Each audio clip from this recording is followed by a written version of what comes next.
Panama pipers உலக அளவில் இப்போது அதிர்வலைகளை ஏற்படுத்தியிருக்கிறது. இந்த பெயர் மொசாக் பொன்செகோ என்ற பனாமா நாட்டு சட்ட ஆலோசனை நிறுவனம் இதுபோன்ற கணக்குகளை தொடங்கி உதவியதாக கூறப்படுகிறது. சர்ச்சைக்குரிய மொசாக் பொன்செகோ நிறுவனத்தின் பின்னணியை தற்பொழுது பார்க்கலாம்.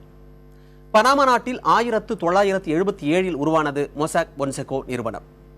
பனாவிலும் மற்ற 40 நாடுகளிலும் உள்ள நிறுவனங்களுக்கு சட்ட ஆலோசனை வழங்குவதுதான் இதன் பணி. கருப்பு பண பதுக்கலுக்கான சொர்க்கவரிகளில் ஒன்றாக கருதப்படும் பனாமாவில் வெளிநாட்டு நிறுவனங்கள் வங்கிக் கணக்கு தொடங்க இந்நிறுவனம் உதவி செய்தது.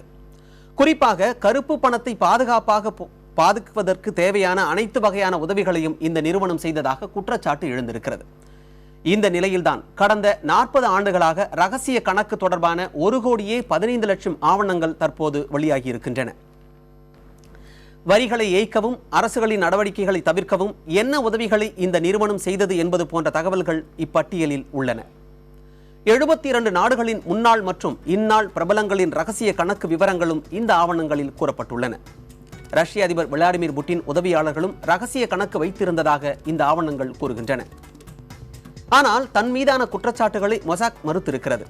சட்ட ரீதியான கணக்குகளுக்கு மட்டுமே தாங்கள் சேவை வழங்குவதாகவும் சட்டவிரோத பணத்தை யாராவது பதுக்க முற்படுவது தெரிந்தால் அந்த நாட்டு அரசுகளுக்கு உடனடியாக தாங்கள் தெரிவித்து விடுவதாகவும் அந்த நிறுவனம் தெரிவித்திருக்கிறது.